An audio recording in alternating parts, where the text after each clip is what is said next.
বাইরে থেকে চামড়া না আসায় ব্যস্ততা নেই রাজধানীর পোস্তায়। সংগ্রহ লক্ষ্যমাত্রার চেয়ে কম বলছেন ব্যবসায়ীরা। চট্টগ্রামে মধ্যস্বত্বভোগীদের বিরুদ্ধে মজুদের অভিযোগ। ঈদের ছুটি শেষে প্রথম কার্যদিবসে অফিস পাড়ায় উপস্থিতি কম, শুভেচ্ছা বিনিময়েই সময় পার। এখনও রাজধানী ছাড়ছেন অনেকে। সমতা ভিত্তিক টেকসই উন্নয়নে সহায়তা দিতে ধনী দেশগুলোর প্রতি আহ্বান শেখ হাসিনার। টেলিযোগাযোগ খাতে পাওয়া অ্যাওয়ার্ড উৎসর্গ করলেন তরুণদের। নিরাপত্তা নিয়ে অস্ট্রেলিয়ার আশঙ্কা ভিত্তিহীন বললেন স্বরাষ্ট্রমন্ত্রী। আলোচনার জন্য নিরাপত্তা প্রধান এখন ঢাকায়, খেলা হবেই আশাবাদী বিসিবি সভাপতি। এবং গাইবান্ধায় পাওনা টাকা চাওয়ায় ভাইকে হাত বেঁধে মধ্যযুগীয় কায়দায় নির্যাতন, হাসপাতালে ভর্তি, অভিযোগে বোন আটক।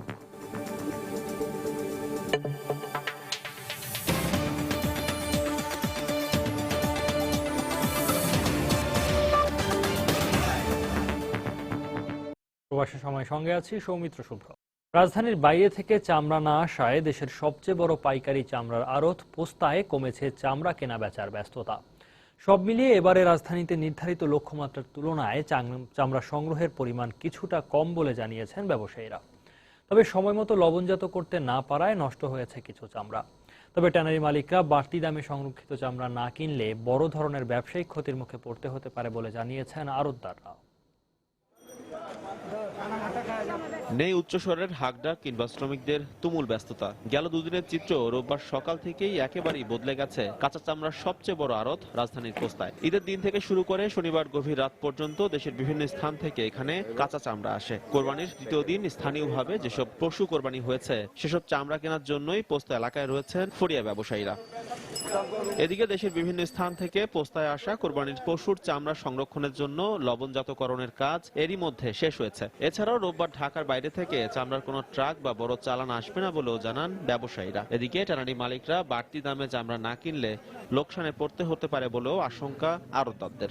আমরা যারা কাঁচা চামড়া সংগ্রহ করেছি আমাদের অবস্থাও ভালো না। আমাদের এই মালগুলি বিক্রি করে টাকা রিয়ালাইজেশন করতে অনেক কষ্টকর হবে। এখন কোম্পানিরা যে খরিদ্দারির সময় কি দাম দেয় এটা এখন আমরা ঠিক নাই, এখন সবাই আতঙ্কের মধ্যে আছে। রাজধানীতে 12 লাখ পিস চামড়া সংগ্রহের নির্ধারিত লক্ষ্যমাত্রা থাকলেও 10 লাখেরও কিছু বেশি চামড়া সংগ্রহ হয়েছে বলে জানিয়েছেন ব্যবসায়ীরা। আর সারা দেশে 30 থেকে 35 লাখ চামড়া সংগ্রহ হবে বলেও জানালেন তারা। তবে গরম আবহাওয়া কিংবা সময় মতো লবণ না দেওয়ার কারণে কিছু চামড়া নষ্ট হয়েছে, তবে এর পরিমাণ অনেক কম বলেও দাবি তাদের। এবছর চামড়া তেমন একটা নষ্ট হয়নি, তারপরেও নষ্ট যেটা হয়েছে সেটার পার্সেন্ট খুব কম, 1 কি 2% চামড়া হতে পারে। আর ঢাকার আমাদের যেটা গত বছর লক্ষ্যমাত্রা ছিল 12 লক্ষের মতো, সেটা সংগৃহীত হয়েছিল। এবছর আমার মনে হচ্ছে 12 লক্ষ হবে না, 1-1.5 লক্ষ চামড়া কম অর্জিত হয়েছে।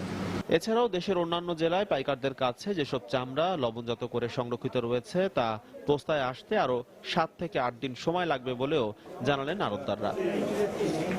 এজি মাহমুদ, সময় সংবাদ, ঢাকা।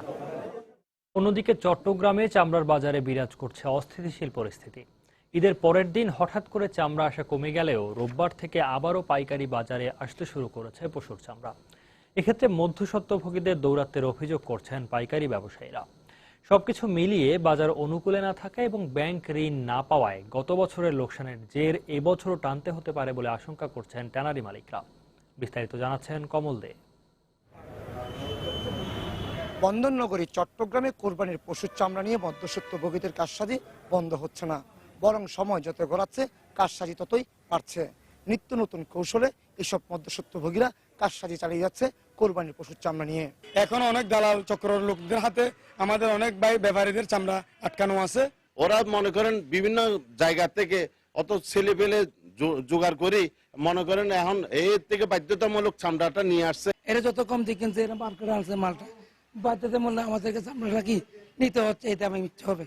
গত 2 দিন আটকে রাখার পর আবার তারা বাজারে চামড়া ছাড়তে শুরু করেছে। এক্ষেত্রে ব্যবসায়ীরা বলেছেন বিভিন্ন পাড়ায় মহল্লা গিয়ে মধ্যস্বত্বভোগীরা এসব চামড়া আটকে রেখেছিল। এক্ষেত্রে চট্টগ্রামের ব্যবসায়ীরা দাবি করছেন এবার তারা ব্যাপক ক্ষতির মুখে পড়েছেন, কারণ গতবার যাদের যে বকেয়া ছিল সে টাকা যেমন তারা পায়নি তেমনি পায়নি ব্যাংক ঋণ। এক্ষেত্রে চড়া দামে তাদের চামড়া কিনতে হয়েছিল। সিন্ডিকেট করে চামড়া না আমাদের জন্য, এখন আমরা তো চামড়া দাম দিয়ে কিনতে হচ্ছে। আগে যে চামড়া ছিল আপনার এই 65-70 টাকা, এখন কিনতে হচ্ছে আমাদের 80 থেকে 90 টাকা করে ফুট। আমাদেরকে লোন দেওয়ার কথা লোন দেয় না, তারপর বছরের শেষে আমাদেরকে টাকা দেয় না, টাকা দেবে করে টাকা ঘোরাঘুরি করে বছরের টাকা অন্য বছর দেয়। আগামী 10 থেকে 15 দিন পর এসব চামড়া পাঠানো হবে ঢাকার ট্যানারি মালিকদের কাছে। চট্টগ্রামে ছোট বড় প্রায় এই ধরনের 200 আড়ত রয়েছে, যার সাথে সরাসরি জড়িত রয়েছে প্রায় 500 ব্যবসায়ী। চট্টগ্রামের মুরাদপুর থেকে কমল দে, সময় সংবাদ। বেঁধে দেয়া সময়ের আগেই কোরবানির বর্জ্য অপসারণ করতে সক্ষম হয়েছেন বলে দাবি করেছেন উত্তরের মেয়র আনিসুল হক। আর নির্ধারিত সময়ে কাজের অগ্রগতিতে সন্তোষ প্রকাশ করেছেন দক্ষিণ সিটির মেয়র সাইদ খোকন। তবে উত্তর সিটির অবস্থা তুলনামূলক ভালো হলেও দক্ষিণের রাস্তায় এখনও ছড়িয়ে ছিটিয়ে রয়েছে পশুর বর্জ্য, ছড়াচ্ছে মারাত্মক দুর্গন্ধ। প্রায় 3 লাখ পশু আর 16টি পশুর হাটের বর্জ্য। কোরবানির ঈদের আগেও পরের কয়েকদিন পুরো রাজধানী পরিণত হয়েছিল বর্জ্যের নগরীতে। তাই এ বর্জ্য অপসারণে 2 সিটির কর্মযজ্ঞ ছিল চোখে পড়ার মতো। ইতিমধ্যে উত্তরের নগরপিতা দাবি করেছেন নির্ধারিত সময়ের আগেই বর্জ্য অপসারণ শেষ।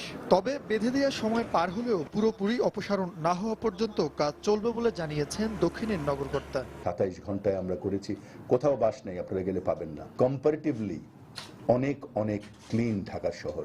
এটি সম্ভব হয়েছে আমাদের সমস্ত ঢাকা শহরের নগরবাসী প্রত্যেকেই সচেতন ছিলেন। বর্জ্য ব্যবস্থাপনার ক্ষেত্রে ঢাকা দক্ষিণ সিটি কর্পোরেশন অত্যন্ত সফল। আমাদের যে সমস্ত এলাকাতে পশুর হাটগুলো রয়েছে, বাঁশের খুঁটি পুঁতে রাখার কারণে সেই হাটগুলোতে বর্জ্য ব্যবস্থাপনা এখনো চলছে। সম্পূর্ণভাবে পরিচ্ছন্ন না হওয়া পর্যন্ত আমাদের কার্যক্রম চলবে। বর্জ্য অপসারণে সিটি কর্পোরেশনের 17,000 কর্মীর অক্লান্ত পরিশ্রম আর সাধারণ মানুষের সহযোগিতার ফলে অন্যান্য বছরের চেয়ে এবার বর্জ্য ব্যবস্থাপনায় শৃঙ্খলা এসেছে বলে দাবি 2 মেয়রের।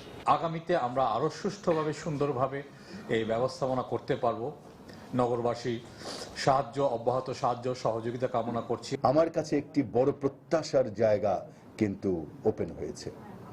আমার এই কয়েকদিনেই মনে হয়েছে যে যেভাবে সাধারণ মানুষ সচেতন হচ্ছেন, ঢাকা শহরকে সুন্দর করতে আমরা অনেক বেশি সাকসেসফুল।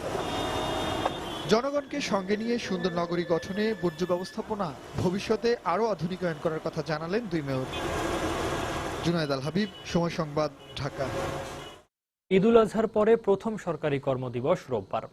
তারপরেও গ্রাম ফেরত মানুষের ঢাকা ফেরা পুরোপুরি শুরু হয়নি। ঈদের 3 দিনের ছুটির চেয়ে যারা বেশি ছুটি নিতে পারেননি, মূলত তারাই ঢাকায় ফিরেছেন। আর ঈদে যাদের ছুটি মেলেনি, এমন নগরবাসীরা এখনো ছাড়ছেন রাজধানী।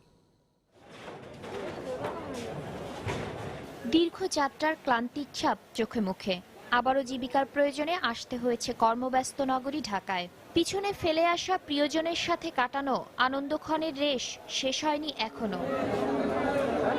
ভোর থেকেই সদরঘাট লঞ্চ টার্মিনালে ফিরেছেন দক্ষিণাঞ্চলের মানুষ। নিজের দোকান থেকে যেন তাড়াতাড়ি চলে আসলাম। ঈদের 3 দিন ছুটি পাইছি, তারপরে ঢাকাতে চলে যাওয়ার পরে একদিন ঈদের নামাজ পড়ার পরে একদিন সময় পেলাম, তারপরে ঢাকাতে চলে আসছি। আমার আজকে অফিস খোলা, যেহেতু পাবলিক সার্ভেন্ট আসতেই হবে, চলে আসছি। দেশের নানা অঞ্চল থেকে সড়ক পথে আসা মানুষের সংখ্যা ছিল কম। অধিকাংশ বাসকেই অর্ধেক যাত্রী নিয়ে আসতে হয়েছে, বরং বাস কাউন্টারগুলোতে এখনো ছিল গ্রামে যাওয়া মানুষের ভিড়। ঢাকা আমরা চলে আসছি, কালকে আমাদের অফিস খোলা, এই জন্য আসার উদ্দেশ্য।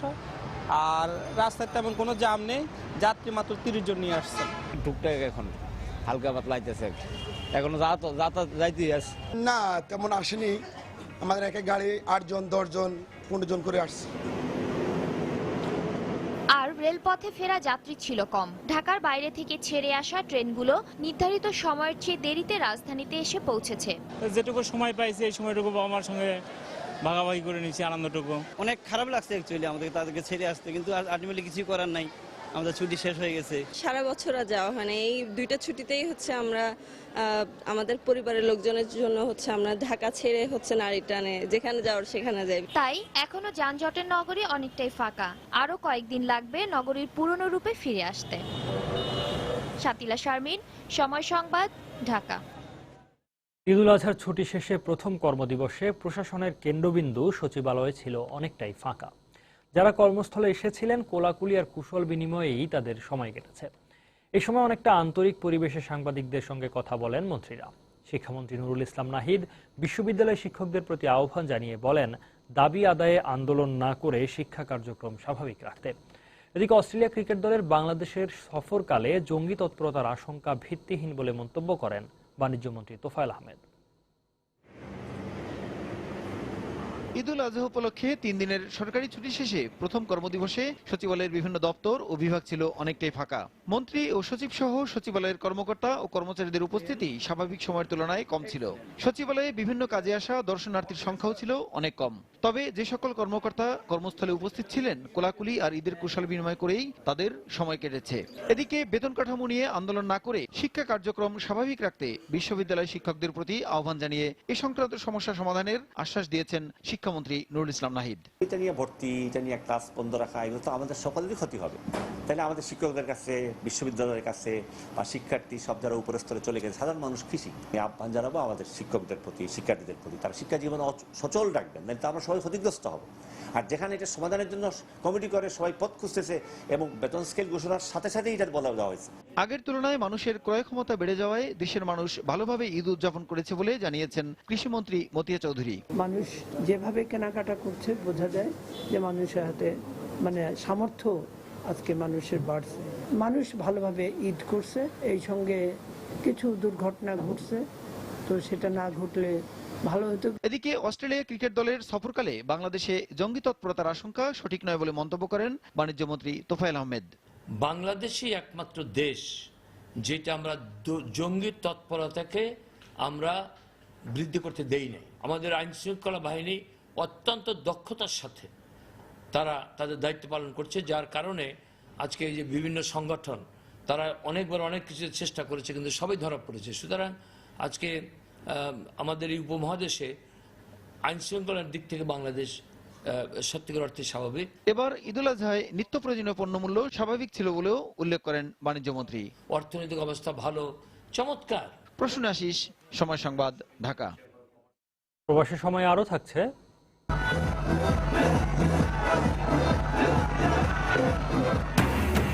ঈদের তৃতীয় দিনেও রাজধানী ও আশপাশের বিনোদন কেন্দ্রগুলোতে দর্শনার্থীদের ভিড়। বেলা শেষে ঈদ আনন্দে যোগ হয় সুপারমুনের সৌন্দর্য।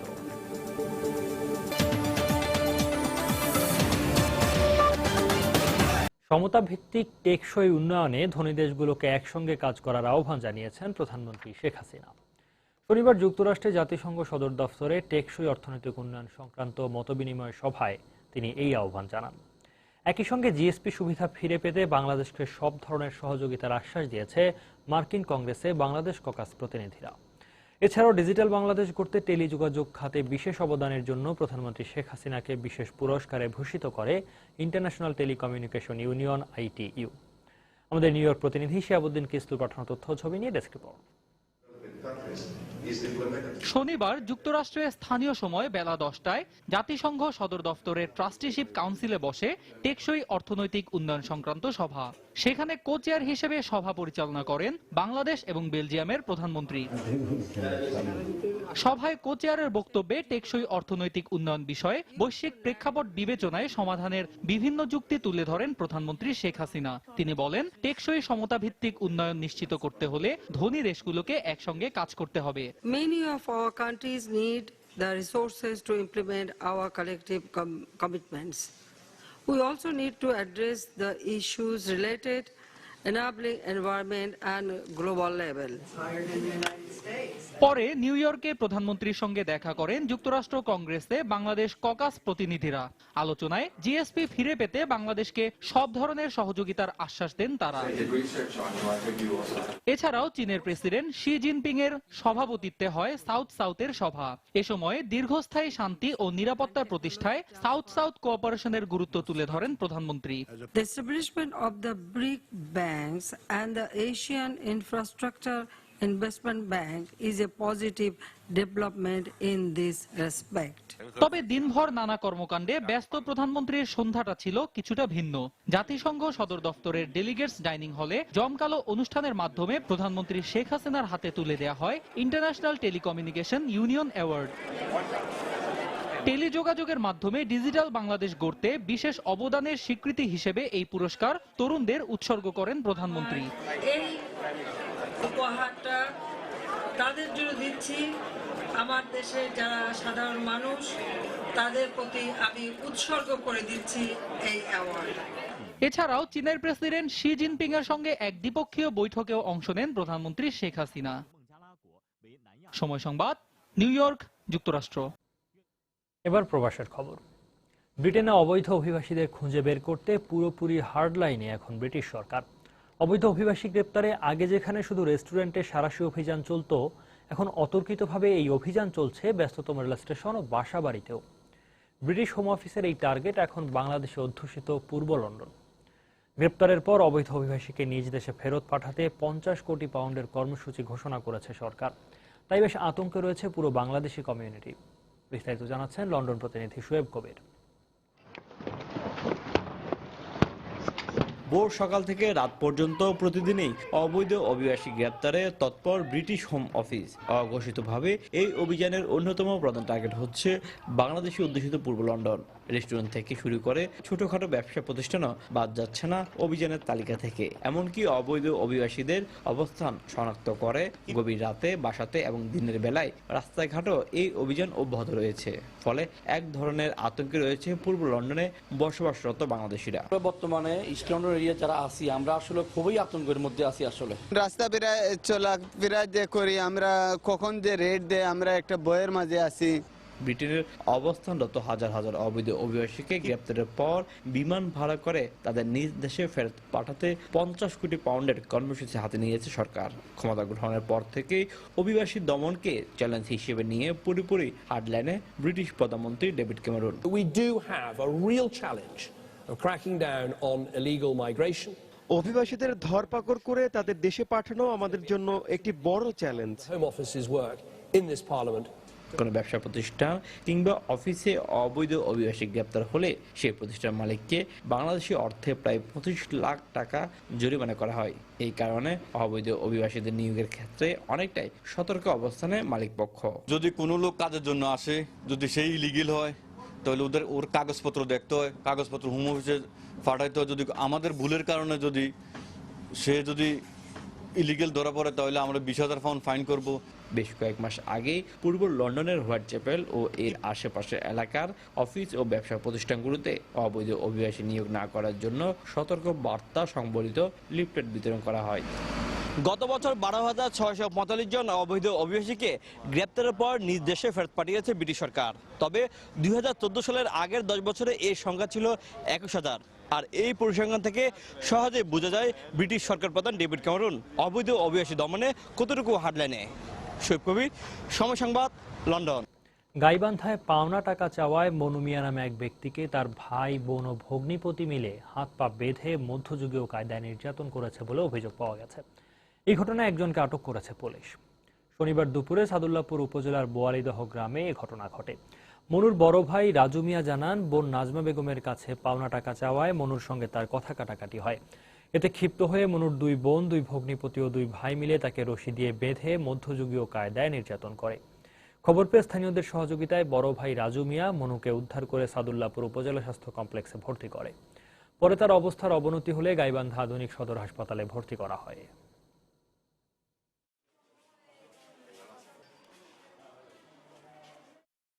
পায়ে বান্ধিছে, হাতে বান্ধে ফেলে তারপরে লাথি গুড়ি মারছে, দাঁতগুলো ভাঙিয়ে দিছে লাথি গুড়ি দিয়ে। চিল্লেছে যে আমার হাতটা ভেঙে গেল, মুখ ছাড়ে দাও, মুখ ছাড়ে দাও, তাও ছাড়ে দেয় নাই। ব্যাপক মারধরের চিহ্ন পাওয়া যাচ্ছে এবং নিচের পাটির 4টা দাঁতও আমরা অনুপস্থিত পাচ্ছি। আর শরীরের বিভিন্ন জায়গায় জখমের চিহ্ন আছে, গলায় জখমের চিহ্ন আছে। যে আঘাত ওনাকে করা হয়েছে এটা সেরে উঠতে তার বেশ কিছুদিন সময় লাগতে পারে। সরকারি নিয়ন্ত্রণ এবং যথাযথ নীতিমালার অভাবে গৃহস্থালী জ্বালানি চাহিদা পূরণে কার্যকর ভূমিকা রাখতে পারছে না দেশের সিলিন্ডার গ্যাস। কেন্দ্রীয়ভাবে দাম নির্ধারণের কোনো ব্যবস্থা না থাকার সুযোগে খুচরা বিক্রেতারা ইচ্ছেমতো দাম নিচ্ছেন ভোক্তার কাছ থেকে। এ অবস্থায় বিদ্যুৎ বা পাইপলাইন গ্যাসের মতো গৃহস্থালী জ্বালানি এলপিজির জন্য এমআরপি নির্ধারণের উদ্যোগ নেয়ার দাবি ভোক্তা ও এলপি গ্যাস ব্যবসায়ীদের। বিস্তারিত মোস্তফা মাহবুবের রিপোর্টে। দ্রুত নগরায়ন এবং প্রচলিত জ্বালানি উৎস কমে আসায় দিন দিন চাহিদা বাড়ছে এলপি গ্যাসের। তবে সরকারের সুনির্দিষ্ট কোনো নীতিমালা না থাকা এবং সিলিন্ডার গ্যাসের উচ্চ মূল্যের কারণে এখনও এ সুবিধার বাইরে বৃহৎ জনগোষ্ঠী। বাজার ঘুরে দেখা গেছে 12 কেজির এলপি গ্যাসের দাম 1100 থেকে 1265 টাকা। তবে সরকার নির্ধারিত মূল্য না থাকায় খোদ রাজধানীতেই 12 কেজির জন্য ভোক্তাদের গুনতে হচ্ছে 1500 টাকারও বেশি। লাস্ট যেটা কিনেছি সিলিন্ডার, ওটার প্রাইস পড়েছে প্রায় 1500 টাকা, কিন্তু আগে আমরা যখন দুই এক মাস আগে আমরা কিনেছি এটা 1600 টাকা দিয়ে। এই সমস্ত মালগুলো আগে আমরা যে রেটে পাইছি এখন একটু কমছে। 12 কেজি গ্যাসের দাম বর্তমান 1150, 1200। প্রাইসটা একটা না থাকে তাহলে দেখা যায় আসলে এটার দাম পড়তি না বাড়তি এই জিনিসটা বোঝা যাচ্ছে না। দিন দিন জিনিসের দাম বাড়তেছে, যদি এই গ্যাসের দামটা আরো কমে আসে তাহলে আমাদের সবার জন্য সুবিধা হবে। দেশে বর্তমানে প্রায় 1,10,000 টন এলপিজির চাহিদা পূরণে বাজারে রয়েছে 7 থেকে 8টি প্রতিষ্ঠান। সংশ্লিষ্টরা জানান, চাহিদার চেয়ে এসব প্রতিষ্ঠানের উৎপাদন ক্ষমতা বেশি থাকলেও কেবল উচ্চ মূল্যের কারণে বাড়ছে না ভোক্তার সংখ্যা। আর এজন্য এলপিজি সংশ্লিষ্ট খাতে কর মওকুফ এবং প্রয়োজনে ভর্তুকি দেওয়ার পরামর্শ তাদের। যেহেতু কোনো এমআরপি নেই, সো গ্রাহক কিন্তু তাকে চ্যালেঞ্জ করতে পারছে না। যখন প্রাইস ইন্টারন্যাশনাল মার্কেটে ড্রপ করে, যেমন এখন ড্রপ করেছে গত কয়েক মাসে, অটোমেটিক্যালি কিন্তু এটা মার্কেটে অ্যাডজাস্ট হয়। গভর্নমেন্ট যেটা করতে পারে 6 মাসের জন্য একটা প্রাইস রেঞ্জ করে দিবে, যেটা মিনিমাম এত হবে, ম্যাক্সিমাম এত হবে। তবে গৃহস্থালী জ্বালানির চাহিদা পূরণে সম্ভাবনাময় এ খাতে সরকারি উদ্যোগেরও তাগিদ দিলেন বিশেষজ্ঞরা। ব্যবসাটা প্রাইভেট সেক্টর পাবলিক সেক্টরের মধ্যে ভারসাম্য রেখে করতে হবে এবং পারফেক্ট কম্পিটিশন ইনশিওর করতে হবে। দাম নির্ধারণের বিষয়টি রেগুলেটরি কমিশনের কাছে আসতে হবে। তবে এলপিজি ব্যবহার জনপ্রিয় করতে দাম কমানোর পাশাপাশি নিরাপত্তার বিষয়টিকে সর্বোচ্চ প্রাধান্য দিয়ে সরকারকে নিয়মিত সিলিন্ডার পরীক্ষা পদ্ধতি চালুর পরামর্শ তাদের। মোস্তফা মাহবুব, সময় সংবাদ, ঢাকা। অবৈধভাবে দখল হওয়ায় ঐতিহ্য হারাতে বসেছে চাঁদপুরের ডাকাতিয়া নদী। দুপারে অসংখ্য অবৈধ স্থাপনা গড়ে ওঠায় দিন দিন সরু হয়ে যাচ্ছে এর তীর। এতে রুদ্ধ হয়ে যাচ্ছে প্রবাহমান এই নদীটির গতিপথ। তাই ডাকাতিয়াকে রক্ষার দাবি জানিয়েছেন সাধারণ মানুষ সহ পরিবেশ আন্দোলনকারীরা। অবশ্য অবৈধ এসব স্থাপনা উচ্ছেদ করে নদীটি রক্ষা করা হবে বলে আশ্বাস দিয়েছেন জেলা প্রশাসক। ফারুক আহমেদের তথ্য ও কৃষ্ণকান্তদের ছবি নিয়ে ডেস্ক রিপোর্ট। মেঘনা মোহনা থেকে উৎপত্তি হয়ে চাঁদপুর জেলা শহরকে নতুন বাজার ও পুরাতন বাজার নামে বিভাজন করেছে এই ডাকাতিয়া নদী। চৌধুরীঘাট, 10 নম্বর ঘাট এবং পুরাতন বাজার এলাকায় ঐতিহ্যবাহী এই নদীর তীর দখল করে অবৈধভাবে অসংখ্য দালান, দোকানপাট সহ নানা স্থাপনা গড়ে তুলেছে প্রভাবশালীরা।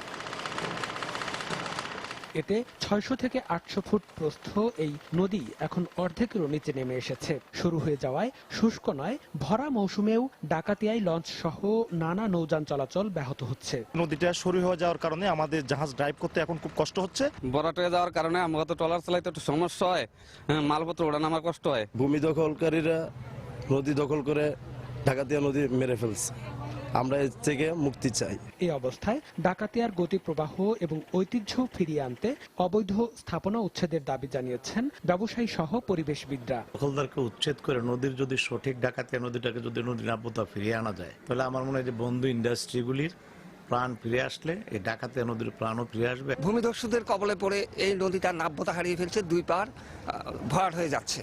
এটিতে যদি আমরা মুক্তি না পেতে পারি তাহলে এখানকার প্রাণ বৈচিত্র্য রক্ষা করা যাবে না। এদিকে অবৈধভাবে নদীটি দখল হওয়ার কথা স্বীকার করেছেন বিআইডব্লিউটিএ কর্তৃপক্ষ।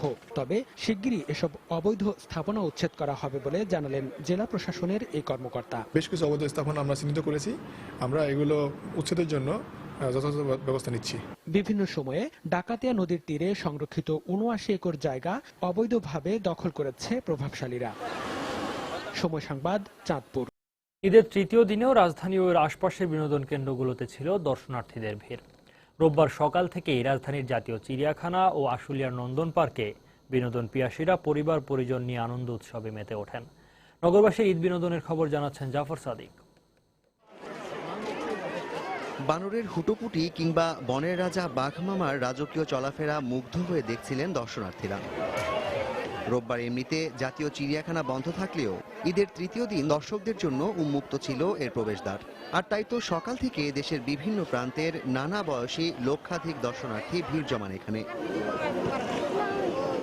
187 একরের জাতীয় চিড়িয়াখানাও প্রস্তুত ছিল 140 প্রজাতির 2644টি প্রাণী নিয়ে।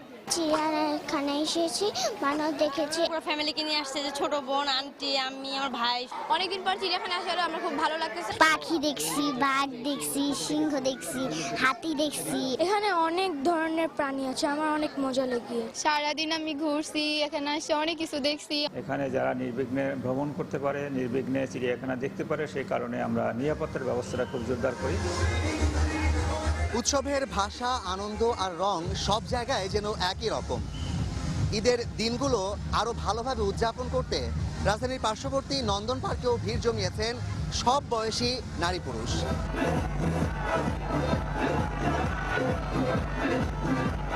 মিউজিক আর গানের তালে সারাদিনে প্রায় 1010 নানা বয়সী মানুষ মেতে ওঠেন জলকেলি আর মজাদার সব রাইডে চড়ার আনন্দে।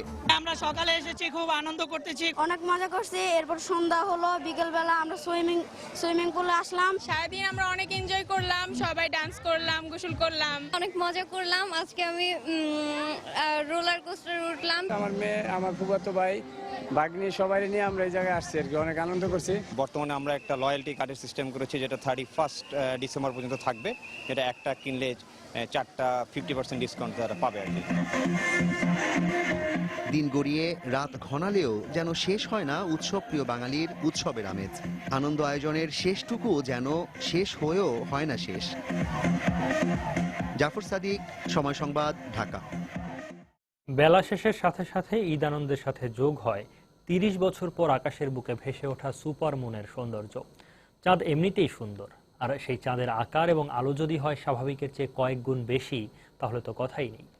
30 বছর পর আকাশে ভেসে ওঠা এই সুপারমুন দেখতে রোববার ভিড় জমে দেশের বিভিন্ন পর্যটন স্পটগুলোতে। পরিবারের সবাইকে নিয়ে চাঁদের সৌন্দর্য উপভোগ করতে নদীর পাড়ে জড়ো হন অনেকে। পৃথিবী থেকে 22,600 মাইল দূরে অবস্থান করছে চাঁদ, আর স্বাভাবিকের চেয়ে 14 ভাগ বড় এবং 30 ভাগ বেশি আলোক এর। শেষ 1976 সালে সুপারমুন দেখা যায়। এত বড় চাঁদ আবার দেখতে পৃথিবীর মানুষকে অপেক্ষা করতে হবে 2033 সাল পর্যন্ত।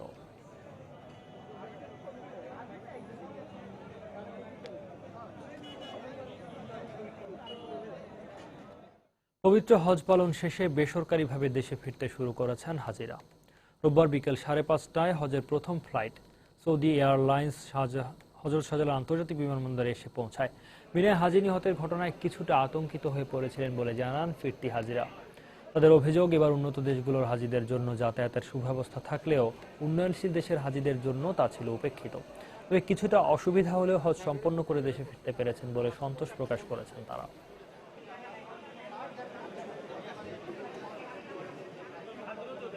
তুচ্ছ ঘটনার জের ধরে ময়মনসিংহে প্রতিপক্ষের হামলায় ভাই বোন নিহত হয়েছেন। এ সময় আরও 4 জন আহত হয়েছেন।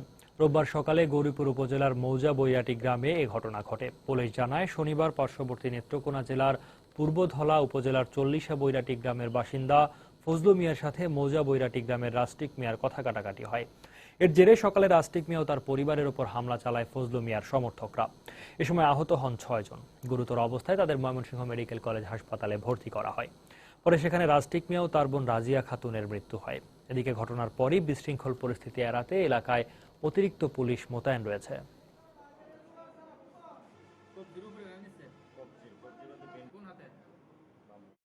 আন্তর্জাতিক প্রসঙ্গ। মিনায় পদদলিত হয়ে নিহত 769 জনের মধ্যে 650 জন হাজির ছবি প্রকাশ করেছে সৌদি কর্তৃপক্ষ। এদের মধ্যে অন্তত 3 জন বাংলাদেশি বলে নিশ্চিত হওয়া গেছে। মর্মান্তিক এ ঘটনায় বহু হাজির মৃত্যুর প্রকৃত কারণ অনুসন্ধানে জাতিসংঘের অধীনে তদন্ত দাবি করেছেন ইরানের প্রেসিডেন্ট হাসান রুহানি। তেহরানের ওই দুর্ঘটনা নিয়ে রাজনীতি করছে বলে অভিযোগ এনেছে রিয়াদ। রোববার এক বিজ্ঞপ্তিতে জেদ্দার বাংলাদেশ কনসুলেট জানায়, প্রকাশ করা 650 জন হাজির ছবি মক্কার বাংলাদেশ হজ অফিস পরীক্ষা নিরীক্ষা করে দেখছে। এ ঘটনার পর থেকে নিখোঁজ বাংলাদেশিদের ছবি ও নামের একটি তালিকাও তৈরি করা হয়েছে বলে জানায় বাংলাদেশ কনসুলেট। এত মানুষের মৃত্যুর দায় সৌদি সরকার কোনোভাবেই এড়িয়ে যেতে পারে না। শনিবার জাতিসংঘের টেকসই উন্নয়ন এজেন্ডার শীর্ষ সম্মেলনে দেয়া ভাষণে একথা বলেন ইরানের প্রেসিডেন্ট হাসান রুহানি। পাশাপাশি ইরানের সর্বোচ্চ ধর্মীয় নেতা আয়াতুল্লাহ আলী খামেনি বলেন, এ দুর্ঘটনার জন্য সৌদি সরকারকে পুরো বিশ্বের কাছে ক্ষমা চাইতে হবে। ইরান হজ দুর্ঘটনাকে রাজনৈতিক ইস্যু হিসেবে ব্যবহার করতে চাইছে বলে পাল্টা অভিযোগ করা হয় সৌদি আরবের পক্ষ থেকে।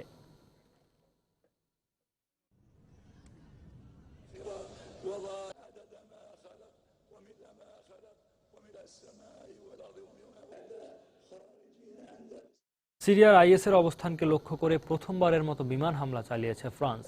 রোববার ফরাসি প্রেসিডেন্টের দফতর থেকে হামলার বিষয়টি নিশ্চিত করা হয়। হামলায় সিরিয়ার পূর্বাঞ্চলীয় দেইর আল জোর শহরে অবস্থিত আইএসের একটি প্রশিক্ষণ ক্যাম্প পুরোপুরি ধ্বংস করা হয়েছে বলে জানিয়েছেন ফরাসি প্রেসিডেন্ট ফ্রাঁসোয়া ওলাদ। এছাড়াও সিরিয়ার চলমান সংকটের রাজনৈতিক সমাধানে প্রেসিডেন্ট আসাদের কোনো ধরনের ভূমিকা থাকতে পারবে না বলেও মন্তব্য করেন তিনি। এ মাসের শুরুতে সিরিয়ায় আইএস বিরুদ্ধে বিমান হামলা চালানোর ঘোষণা দেন ওলাদ। এর আগে মার্কিন নেতৃত্বাধীন জোটের অংশ হিসেবে ইরাকেও আইএসের বিরুদ্ধে বিমান হামলা চালায় ফ্রান্স।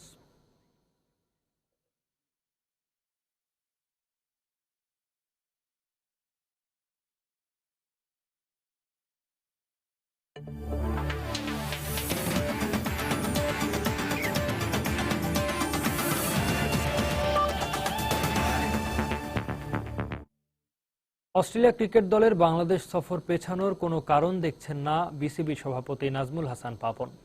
সেই সঙ্গে প্রত্যাশা করেছেন পূর্বে নির্ধারিত সময়ে অনুষ্ঠিত হবে বাংলাদেশ অস্ট্রেলিয়া টেস্ট সিরিজ। রোববার অস্ট্রেলিয়া ক্রিকেট দলের নিরাপত্তা প্রধান শন ক্যারলের সাথে বৈঠকের পর এমনটাই জানান পাপন। এ সময় তিনি ক্যারলকে সার্বিক নিরাপত্তার ব্যাপারে আশ্বস্ত করেন। পাপনের পর এদিন বিভিন্ন নিরাপত্তা সংস্থার সঙ্গে বৈঠক করেন শন ক্যারল। নিরাপত্তা নিয়ে প্রশ্ন তুলে অস্ট্রেলিয়া পররাষ্ট্র ও বাণিজ্যিক বিষয়ক অধিদপ্তরের পরামর্শেই পূর্ব নির্ধারিত সোমবার বাংলাদেশ সফরে না আসার সিদ্ধান্ত নেয় ক্রিকেট অস্ট্রেলিয়া। তাই বাংলাদেশের নিরাপত্তা পরিস্থিতি আরও খতিয়ে দেখতে রোববার ক্রিকেট অস্ট্রেলিয়ার নিরাপত্তা প্রধান শন ক্যারল ঢাকায় আসেন। এরপর সরাসরি তিনি চলে যান অস্ট্রেলিয়ান হাই কমিশনে। সেখানে বোর্ড সভাপতি নাজমুল হাসান পাপনের সাথে 1 ঘন্টার বৈঠক করেন। ওই বৈঠকে ক্যারল বিসিবি সভাপতির কাছে ব্যাখ্যা করেন শুধু বাংলাদেশ নয়, অস্ট্রেলিয়া সরকার নিরাপত্তার ঝুঁকি দেখছে উপমহাদেশের বেশ কয়েকটি দেশেও। তবে ক্যারলকে বাংলাদেশের সার্বিক নিরাপত্তার ব্যাপারে আশ্বস্ত করেছেন পাপন। ওদের একটা গভর্নমেন্ট অ্যালার্ট এসছে, ট্রাভেল অ্যালার্ট এসছে, ওই অ্যালার্টটার ব্যাপারেই তারা শঙ্কিত। বিশেষ করে শুধুমাত্র অস্ট্রেলিয়ান ইন্টারেস্টের উপরে অ্যাটাক হতে পারে বলে ওনাদের কাছে ইনফরমেশন এসছে। এবং it is not only in Bangladesh, India, Sri Lanka, Pakistan তো আছেই, আরও এই সাবকন্টিনেন্টের অনেকগুলো দেশেই। সো বাংলাদেশ নিয়ে যে স্পেসিফিক তা না, সেই জন্য তারা শঙ্কিত এবং সেই জন্যই ভয় পাচ্ছে আসতে। সো আমি যেটা বলেছি যে এই ধরনের কোনো কিছু আমাদের জানা নেই। আমাদের জানা মতে Bangladesh is one of the safest place খেলার জন্য, ক্রিকেট খেলার জন্য, বিশেষ করে এখন। নিরাপত্তা নিয়ে ক্রিকেট অস্ট্রেলিয়া প্রশ্ন তোলার পরেও অজিদের সাথে টাইগারদের 2 ম্যাচ সিরিজের সূচির পরিবর্তনের কোনো সংখ্যা দেখছেন না বোর্ড সভাপতি। পিছানোর কোনো আমি কারণ এখনো দেখি না, যেহেতু আমি কোনো জানি না, বাট ডেফিনেটলি ওনাদের সাথে কথা না বলে তো বলা মুশকিল। সোমবার স্বরাষ্ট্রমন্ত্রীর সাথে বৈঠকে বসবেন অস্ট্রেলিয়ার নিরাপত্তা প্রধান শন ক্যারল। এরপর বাংলাদেশের সার্বিক নিরাপত্তা ব্যবস্থা নিয়ে প্রতিবেদন জমা দিবেন ক্রিকেট অস্ট্রেলিয়ার কাছে। তারপর দেশটির ক্রিকেট বোর্ডের প্রধান নির্বাহী জেমস সান্ডারল্যান্ড আনুষ্ঠানিকভাবে জানাবেন অস্ট্রেলিয়া ক্রিকেট দলের বাংলাদেশ সফরের সিদ্ধান্ত। হুমায়ুন কবির রোজ, সময় সংবাদ, ঢাকা। এদিকে স্বরাষ্ট্রমন্ত্রী আসাদুজ্জামান খান কামাল বলেছেন, বাংলাদেশে অস্ট্রেলিয়া ক্রিকেট দলের আশা নিয়ে যে উদ্বেগ তার কোনো ভিত্তি নেই। রোববার সচিবালয়ে সাংবাদিকদের সঙ্গে ঈদের শুভেচ্ছা বিনিময়কালে তিনি কথা বলেন। এ সময় তিনি বলেন, এদেশে পাকিস্তান বা আফগানিস্তানের মতো জঙ্গি নেই।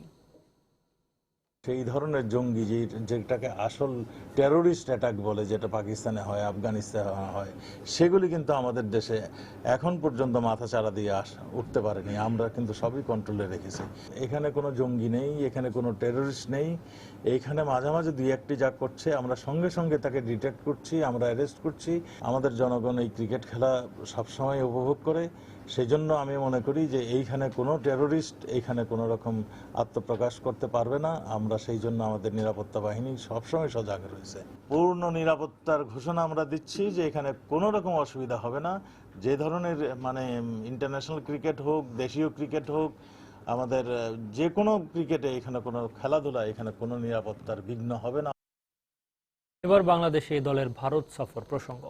বেঙ্গালুরুতে 3 দিনের ম্যাচের প্রথম দিন শেষে বাংলাদেশ এই দলের বিপক্ষে 67 রানে পিছিয়ে আছে ভারত এ দল।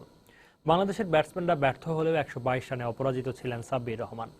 জবাবে শিখর ধাওয়ানের অপরাজিত 116 রানের সুবাদে 1 উইকেটে 161 রানে দিন শেষ করেছে ভারত এ দল। টসে হেরে প্রথমে ব্যাট করতে নেমে শুরুতেই হোঁচট খায় সফরকারী বাংলাদেশ এ দলের ব্যাটসম্যানরা।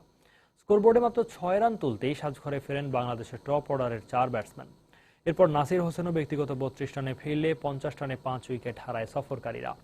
ষষ্ঠ উইকেটে শুভাগত হোমকে সাথে নিয়ে 132 রানের জুটি গড়েন সাব্বির রহমান। শুভাগত 62 রানে অ্যারনের শিকার হলেও শেষ পর্যন্ত 122 রানে অপরাজিত থাকেন সাব্বির। ভারতের পক্ষে বরুণ অ্যারন ও ইয়াদব 4টি করে উইকেট নেন। জবাবে ব্যাট করতে নেমে ওপেনিংয়ে 153 রানের জুটি করেন ধাওয়ান ও মুকুন্দ। 34 রানে ফিরে গেলেও দিন শেষে 116 রানে অপরাজিত আছেন ধাওয়ান। প্রবাসের সময়ে পর্যায়ে শীর্ষ সংবাদ জানিয়ে দিচ্ছি আরেকবার। বাইরে থেকে চামড়া না আসায় ব্যস্ততা নেই রাজধানীর পোস্তায়, সংগ্রহ লক্ষ্যমাত্রার চেয়ে কম বলছেন ব্যবসায়ীরা। চট্টগ্রামে মধ্যস্বত্বভোগীদের বিরুদ্ধে মজুদের অভিযোগ। ঈদের ছুটি শেষে প্রথম কার্যদিবসে অফিস পাড়ায় উপস্থিতি কম, শুভেচ্ছা বিনিময়ই সময় পার। আজও রাজধানী ছাড়ছেন অনেকে।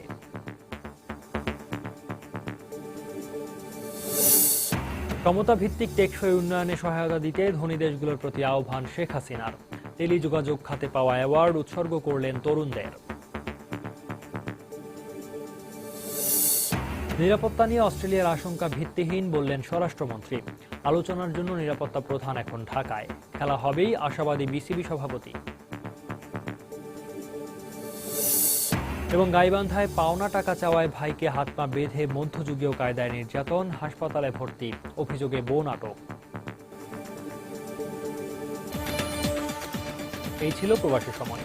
যে কোনো খবর পেতে ভিজিট করুন সময়নিউজ.tv। যে কোনো বাংলা লিংক রেডিও সিটিসেল নম্বর থেকে সময় সংবাদের খবর, অনুষ্ঠান সূচি জানতে এবং যে কোনো তথ্য সময় সংবাদকে জানাতে ডায়াল করুন 16242 নম্বরে। এছাড়া এইমাত্র পাওয়া খবর মোবাইলে পেতে SMS করুন, লিখে পাঠিয়ে দিন 16242 নম্বরে। সঙ্গে থাকুন সময়।